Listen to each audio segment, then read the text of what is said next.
الحمدللہ رب العالمین والعاقبۃ للمتقین اما بعد فاعوذ باللہ من الشیطان الرجیم بسم اللہ الرحمن الرحیم۔ آج کا ہمارا موضوع ہے ذکر بالجار، اقوال علماء کرام کی روشنی میں امام جلال الدین سیوطی فرماتے ہیں کہ کچھ احادیث سے ثابت ہوتا ہے۔ امام جلال الدین سیوطی کیا فرماتے ہیں کہ کچھ احادیث سے ثابت ہوتا ہے کہ بلند آواز سے ذکر مستحب ہے، اور کچھ حدیث سے ثابت ہوتا ہے کہ آہستہ آواز سے ذکر مستحب ہے۔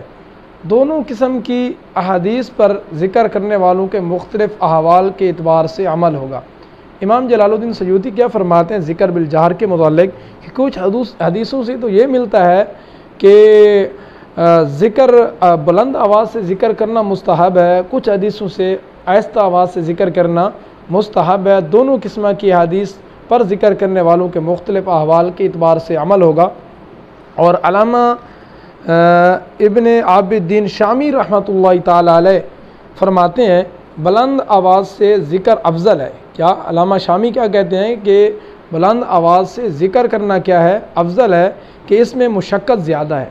کیا ذکر فرماتے ہیں کہ اس کے اندر کیا ہے؟ بلند آواز سے جب ذکر کریں گے اس کے اندر مشقت زیادہ ہے، اس کا فائدہ تمام سننے والوں کو پہنچتا ہے، اور یہ ذکر کرنے والے کے دل کو بیدار کرتا ہے اور ان کے خیالات کو مجتمع رکھتا ہے، کانوں کو اس کی طرح متوجہ کرتا ہے، نیند بھگاتا ہے اور چستی میں اضافہ کرتا ہے۔ یہ دیکھیں کہ ذکر کے بہت سارے فوائد ہیں بلند آواز سے ذکر کرنا۔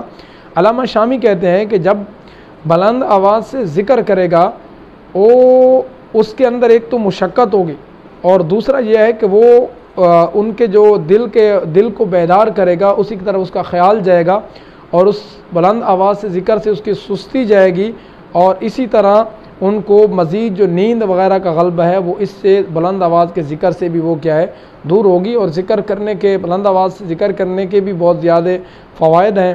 اور علامہ ابن دین شامی جلال الدین سیوطی رحمۃ اللہ تعالی علیہ کے نزدیک اور ذکر بالجہر کرنا بھی درست ہے۔